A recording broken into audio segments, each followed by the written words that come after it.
Bonjour à toutes et à tous, c'est Stéphane pour la chaîne Foalier. Je vous remercie de me retrouver chez moi et donc chez vous. Caroline Forest qui sort un bouquin pour exploser le mouvement MeToo. En plein milieu de l'affaire Mazan, ça n'est effectivement pas elle qui est responsable des sorties littéraires. Évidemment, c'est pas elle qui a choisi que ce sera à ce moment-là, mais le fait est que le calendrier est fait de cette façon-là. On est en plein milieu de l'affaire Mazan et elle sort un bouquin pour exploser le mouvement MeToo. Caroline Forest, c'est assez fatigant en fait les positions systématiques qu'elle prend contre le mouvement MeToo, qu'elle ne cesse à la fois de défendre, à la fois de critiquer. Donc finalement, écoutez, on se retrouve avec quelqu'un à qui on ne donne la parole que quand elle a des critiques à émettre par rapport à ce mouvement. Et j'ai 2 extraits à vous faire écouter sur France Inter qui sont assez révoltants, c'est le moins que l'on puisse dire. Moi, j'ai passé quand même l'essentiel de ma vie, la première longue partie de ma vie, à recueillir les confidences d'amis depuis le collège, d'ailleurs, et même avant le collège. J'avais signalé et aidé une amie à moi à porter plainte, ou en tout cas à signaler le fait que son père abusait d'elle. Je n'ai depuis... Pas sûr de cette anecdote, je suis pas sûr qu'à l'âge de 9 ans, elle ait recommandé à une de ses amies d'aller porter plainte pour des faits de pédocriminalité, mais passons, mettons que ce soit vrai. Cessé d'entendre des femmes me raconter des viols, des agressions sexuelles, et avant MeToo, on était seuls. Je l'ai vécu évidemment dans l'affaire Ramadan aussi, qui vient enfin d'avoir On va y venir, ouais. un jugement devant la justice, mais pendant ce temps, ça a été 15 ans de silence ou de combat, et j'ai vu la bascule fabuleuse de MeToo et même de Balance ton porc, parce que moi je ne suis même pas entièrement critique de Balance ton porc. Je pense qu'il y a le meilleur et le pire. Le meilleur, c'est faire lever l'impunité quand ce mur était là, de menaces, d'intimidation. Non, en fait, Balance ton port, ça n'avait pas cet objectif-là de lever l'impunité. L'objectif de Balance ton port, c'est là que nous, on a entendu parler de ces termes comme call out, par exemple, c'était de pouvoir utiliser un nouvel outil que les femmes avaient à leur disposition, qu'elles n'avaient pas jusque-là. Dans les cas, je vous recommande grandement l'ouvrage d'Elsa Marsodek là-dessus. Dans le cas de figure où vous êtes une personne qui n'avait absolument aucune chance d'être entendue parce qu'il y a un rapport de force avec votre agresseur qui est complètement inégal. La personne est une personnalité publique, par exemple, ou quelqu'un qui est en position d'avoir, de détenir une forme d'ordre, une forme d'autorité sur des autres, et que vous n'avez pas la possibilité d'être entendu. Il existe la possibilité, effectivement, du call-out qui a permis justement à ces femmes d'être entendues alors qu'elles n'étaient pas entendues. C'est ça qu'a permis Balance ton port. Ce qui a permis Balance ton port, c'est de donner un nouvel outil aux femmes pour qu'on puisse entendre leur voix, parce que quand elles parlaient des hommes puissants, elles n'avaient pas de relais. Elles n'avaient pas de relais dans la presse, elles n'avaient pas de relais judiciairement parlant, sauf qu'il y avait matérialité du viol, mais vous savez ce que je pense de la question de la matérialité du viol.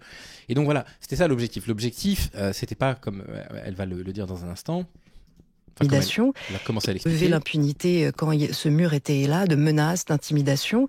Et puis par contre, quand un Éric Brion, c'est-à-dire quelqu'un qui a fait une remarque, une proposition déplacée à quelqu'un qui n'était ni sa collègue, ni sa salariée, se retrouve mis au pilori et encore aujourd'hui n'a plus de travail, il est venu assister à une de mes conférences. Et donc en fait, l'objectif de Balance ton port n'est absolument pas de les créer une sorte de vengeance. Les féministes se vengeraient des hommes, en fait, en les privant de leur travail, en faisant des fausses accusations. Balance ton port n'a jamais eu cet objectif-là. Ça, c'est évidemment le moins qu'on puisse dire. S'il y a des conséquences sociales aujourd'hui, c'est parce que le mouvement MeToo a forcé les hommes à l'écoute. La libération des femmes ne s'est jamais libérée, n'oubliez pas ça. Les femmes, elles ont toujours décrit ce qu'elles vivaient. Toujours, juste que les hommes ne les ont jamais écoutées. Mais là, elles ont pris la place, donc elles avaient le droit, quand même, sur laquelle elles avaient le droit de s'asseoir. Et donc, on a été obligé d'écouter. Et là, ce que dit Caroline Forest, par exemple, elle prend un exemple, évidemment, vous savez, c'est un peu le même exemple que les personnes qui vont louer leur appartement, qui vont se trouver avec un squatteur. C'est des histoires, il y en a 3 par an.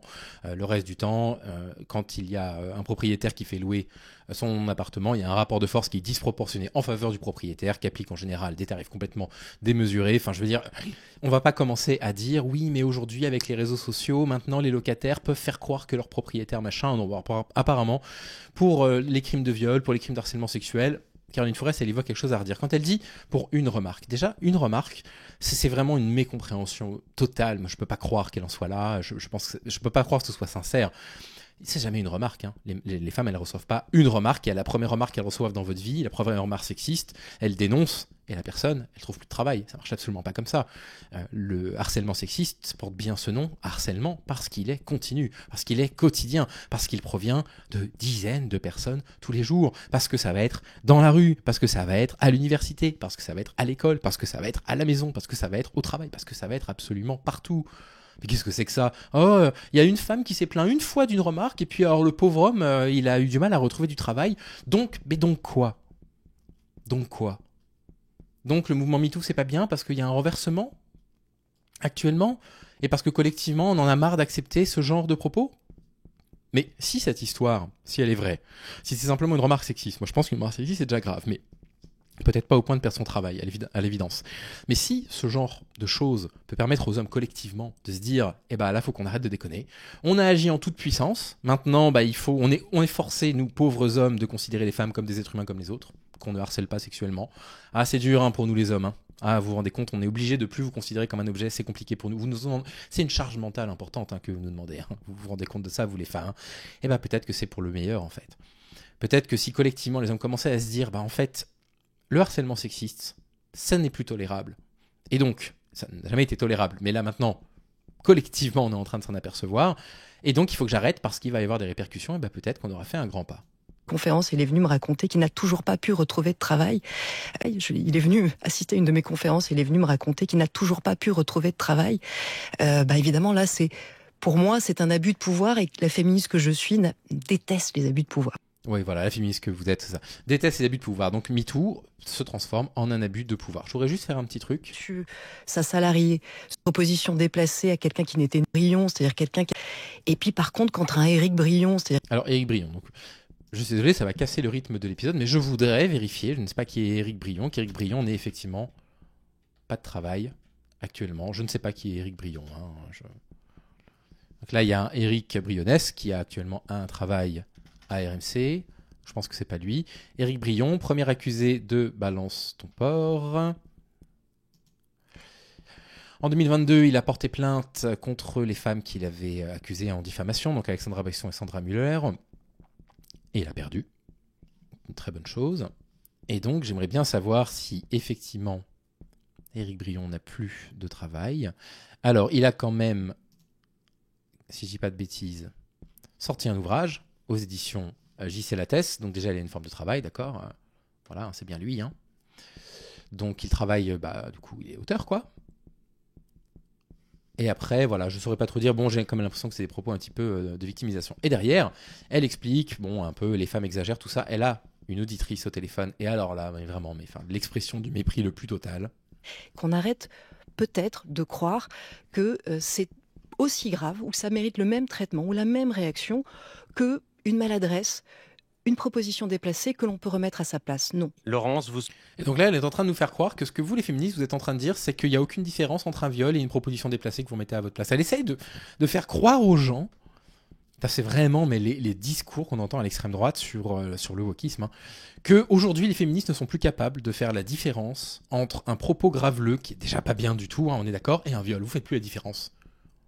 Et donc elle a une éditrice au téléphone. Et là, c'est intéressant. Vous souhaitez réagir ? Je pense que parler comme ça à une victime qui est en plein psychotrauma, si vous avez accompagné plein de femmes, je pense que c'est totalement délétère. Et je pense qu'aujourd'hui, ça commence toujours par une proposition déplacée. Alors, cette dame, elle a tout à fait raison. Ce qu'elle est en train de rappeler, c'est que les violences sexuelles sont un continuum et que si vous n'êtes pas la personne qui effectuait le geste barrière en tant qu'homme pour pouvoir dire non, en fait, on ne tient pas de propos sexistes, et du coup, vous n'empêchez pas le continuum d'aller vers le pire. Vous n'empêchez pas cet homme d'aller vers le pire. Donc, elle a parfaitement raison. Elle a très bien compris la thématique. La problématique des violences masculines, c'est que ça commence toujours, évidemment, par des propos. D'accord ? C'est une pyramide qui évolue en forme de continuum. À chaque fois, il y a des étapes qui sont dépassées par les hommes les plus violents. Et moi, dans mon quotidien, je ne rencontre pas beaucoup de gens qui ne font pas la différence entre un viol, une agression sexuelle ou un propos déplacé. Ce n'est pas vrai. Ça, je ne le vois pas. Qu'elle lui rappelle, moi non plus, j'en connais pas des gens qui savent pas faire la différence entre un viol et quelqu'un qui a fait une blague graveleuse, une blague sexiste. Par contre, tenir ce raisonnement-là, pour moi, de toute façon, ça discrédite la parole. Parce que ça met... De toute façon. Et vous voyez la réaction ? Oh, on peut plus rien dire. Oh, on peut plus rien. Ça discrédite la parole. Oh. Je sais pas, vous êtes en train d'entendre une victime, là, Caroline Forest, probablement une victime de violence masculine. Ça s'entend à sa voix qu'elle est la voix tremblotante. Ça réembraye, sur le doute, sur ce que disent les femmes, et on peut pas. Elle a entièrement raison. Ça embraye sur le doute de la parole des femmes. Ouais, mais tu dis qu'il y a eu un viol. Mais est-ce que ce serait pas plutôt une proposition déplacée à laquelle t'as pas dit non ? On peut pas dire à quelqu'un qui a subi quelque chose donc on peut pas discuter. Voilà, on peut pas discuter. Elle a pris la parole depuis 35 secondes, l'auditrice. Elle ose lui dire on ne peut pas discuter. Mais vous vous rendez compte du niveau de victimisation des personnes qui ont la parole publique en permanence, qui s'en servent toujours pour dresser, soit pour s'opposer complètement au mouvement MeToo, soit pour dire le oui, mais 35 secondes de la parole d'une auditrice, on peut plus parler. On peut plus rien dire, c'est une catastrophe, elle va être remise à sa place, ça fait plaisir. Bon alors, on peut pas discuter. Qu'est-ce que je suis en train de faire là, Madame Fourette? Voilà. Je ne discute pas. Je suis en train de discuter avec vous. C'est pas parce que je ne suis pas d'accord avec vous que je ne discute pas. Je suis en train de vous expliquer ce que je ressens moi par rapport à votre propos en tant que victime. Oui, voilà. Maintenant, je suis désolée si on n'est pas d'accord. Voilà. Merci Laurence. Incroyable, non mais vraiment, mais quel mépris quoi. Ah ben on peut pas discuter, Mais ça veut dire quoi discuter? Ça veut dire être d'accord avec vous? Si on ne discutait qu'avec des personnes qui sont d'accord avec nous, surtout, on discuterait jamais. J'en peux plus en fait. De son magazine franc-tireur, de son omniprésence dans les médias, je veux dire. Et on a un bouquin qui critique les dérives, d'après elle, de MeToo et Balance ton porc, qui va sortir en plein procès Mazan. Voilà, je suis désespéré par ce type de propos.